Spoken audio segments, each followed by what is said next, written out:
গুমের ঘটনায় প্রায় শূন্যের কোটায় থাকলেও অন্তর্বর্তী সরকারের এক বছরে আইন শৃঙ্খলা পরিস্থিতি একেবারেই নাজুক হয়ে পড়ে। এরই মধ্যে সবচেয়ে বড় আতঙ্কের নাম মব সহিংসতা। ভেঙে পড়ে সামাজিক শৃঙ্খলা, জ্যামিতিক হারে বেড়েছে খুন, চাঁদাবাজি, দখলবাজি, ছিনতাই, ডাকাতি। পরিসংখ্যান বলছে এক বছরে সারা দেশে খুন হয়েছে ৩,৫০০ মানুষ, যার মধ্যে মব ভায়োলেন্সে প্রাণ গেছে শতাধিক। এমন পরিস্থিতিতে আইন শৃঙ্খলা বাহিনীকে আরও কঠোর হওয়ার তাগিদ সংশ্লিষ্টদের। গণ অভ্যুত্থানের পর আকাশচুম্বী প্রত্যাশা ও আকাঙ্ক্ষার মধ্যে গত ৮ই আগস্ট দায়িত্ব নেয় অন্তর্বর্তী সরকার। ঘটনাবহুল এক বছরে প্রত্যাশার তুলনায় প্রাপ্তি কতটুকু? বর্ষপঞ্জি মূল্যায়নে নাজুক আইনশৃঙ্খলা পরিস্থিতি নিয়ে উদ্বিগ্ন সাধারণ মানুষ। দৌরাত্ম্য কমেনি চাঁদাবাজ ও ছিনতাইকারীদের। এখন মানুষ তো অনেক বিভিন্ন ধরনের যাক যেখানে পাচ্ছে সেখানে মারতেছে, এখন কোনো ওটা ধরাধরি নাই। গতকালও তো সাংবাদিক মেরে ফেলছে গাজীপুরে। এগুলা প্রশাসনিক দুর্বলতার কারণে হচ্ছে। দুর্নীতি, চুরি, ডাকাতি এটা প্রচুর পরিমাণে বাড়তেছে। আমি চাই যে এই বিষয়গুলোতে বিশেষ করে লক্ষ্য দেওয়া উচিত। এই সময়ে আয় কমেছে সাধারণ মানুষের। সরকারের কাছে দুর্নীতিমুক্ত প্রশাসন, কোটা বিলুপ এবং বাজার সিন্ডিকেটের দৌরাত্ম্য কমানোর প্রত্যাশার বিপরীতে মেলেনি আশানুরূপ ফল। কামাই করি এগুলো তো খরচ কিনতে টাকা শেষ হয়ে যায়।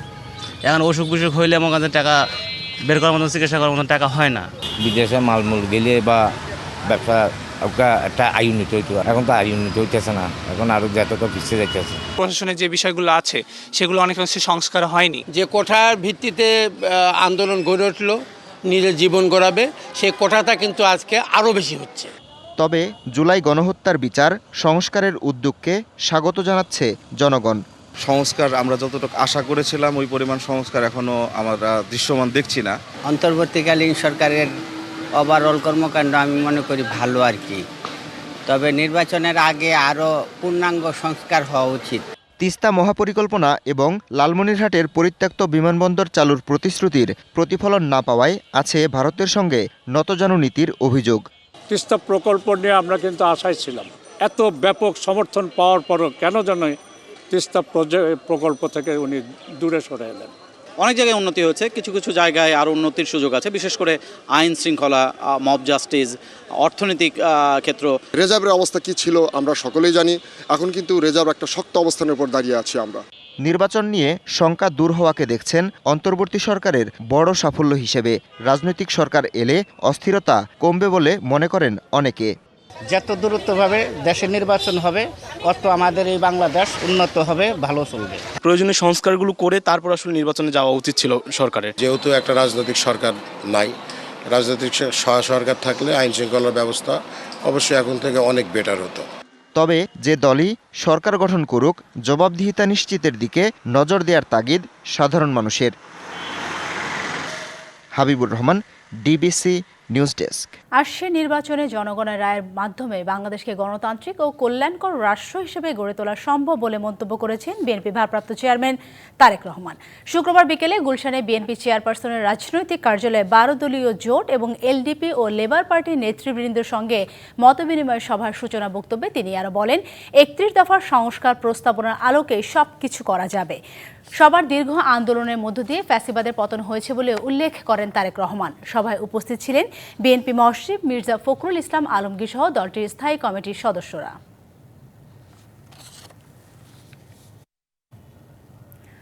জামানত বাজেয়াপ্তর শঙ্কায় নির্বাচন পেছানোর চেষ্টা করছে কিছু রাজনৈতিক দল। এজন্য সামনে আনা হচ্ছে পিআর পদ্ধতি, এমন অভিযোগ করেছেন বিএনপি নেতারা। ভোট বানচালে ষড়যন্ত্রকারীদের তালিকা চান তারা। আগামী নির্বাচনে সংস্কারবিহীন পুলিশ বাহিনীর ভূমিকা নিয়েও প্রশ্ন বিএনপির। জাতীয় প্রেস ক্লাবে জাতীয়তাবাদী নবীন দলের আলোচনা সভা। হাসিনার পুলিশ, হাসিনার সচিব এখনো বসে আছে আগামী নির্বাচনকে। এই আয়োজনে অংশ নিয়ে বিএনপি চেয়ারপারসনের উপদেষ্টা জয়নুল আবেদিন ফারুক অভিযোগ করেন, নির্বাচন বানচালের নতুন ষড়যন্ত্র শুরু হয়েছে। আমরা তো জনগণের আন্দোলনের সরকার, তাহলে আপনাদের আমলে কারাবার নতুন করে এই নির্বাচনকে বানচাল করার ষড়যন্ত্রে লিপ্ত তাদের নাম আপনারা প্রকাশ করতে হবে। প্রেস ক্লাবেই আরেক আলোচনা সভায় বিএনপি স্থায়ী কমিটির সদস্য অবসরপ্রাপ্ত মেজর হাফিজউদ্দিন আহমেদ অভিযোগ করেন, নির্বাচন বিলম্বিত করতে পিআর পদ্ধতির বাণী আওড়াচ্ছে কিছু উপদেষ্টা ও দু একটি রাজনৈতিক দল। কিছু রাজনৈতিক দল তারা ইতিমধ্যে ধরে নিয়েছে যে নির্বাচনে তাদের জামানত বাজেয়াপ্ত হবে। তাদের পক্ষে নির্বাচিত হওয়া সম্ভব নয়। সুতরাং এই নির্বাচনকে বিলম্বিত করার জন্যই তারা পিআর সিস্টেমের কথা বলেন। নির্বাচনের আগে সহিংসতা চালাতে পারে আওয়ামী লীগ, এমন শঙ্কা জানিয়ে সতর্ক থাকার আহ্বান জানান তিনি। ভারতে আশ্রয় নিয়ে এই মাফিয়া নেত্রী শেখ হাসিনা এই দেশকে লণ্ডভণ্ড করার জন্যে, নির্বাচন বানচাল করার জন্য অনেক সহিংস ঘটনার অবতারণা করবেন। আমরা দল মত নির্বিশেষে দেশবাসী সবাই মিলে ঐক্যবদ্ধভাবে এই মাফিয়াদের নাশকতামূলক কর্মকাণ্ডকে প্রতিহত করব। অন্তর্বর্তী সরকারের সংস্কারের রূপরেখা নির্বাচিত সরকার বাস্তবায়ন করবে বলেও মন্তব্য করেন হাফিজউদ্দিন আহমেদ। 1 বছর অতিক্রান্ত হলো, পুলিশ বাহিনীর মধ্যে কোনো সংস্কার করা হয় নাই এবং এই বাহিনী সঠিকভাবে একটি নির্বাচন করতে পারবে কিনা এ নিয়ে জনমনে সন্দেহ রয়েছে। সাব্বির রোজ, ডিবিসি নিউজ, ঢাকা। গাজীপুরের সন্ত্রাসীদের হামলায় নিহত সাংবাদিক আসাদুজ্জামান তুহিনের গ্রামের বাড়ি ময়মনসিংহের ফুলবাড়িতে আছেন আমাদের এই সহকর্মী ইমরান হাসান রাব্বি। সরাসরি যুক্ত হচ্ছে তার সাথে। ইমরান, জানাবেন ময়মনসিংহে এখন কি অবস্থা সেখানে, আর জানাজা হওয়ার কথা রয়েছে কিনা বা এর মধ্যে হয়ে গেছে কিনা, সেই ব্যাপারে কোনো তথ্য আপনার কাছে আছে কিনা?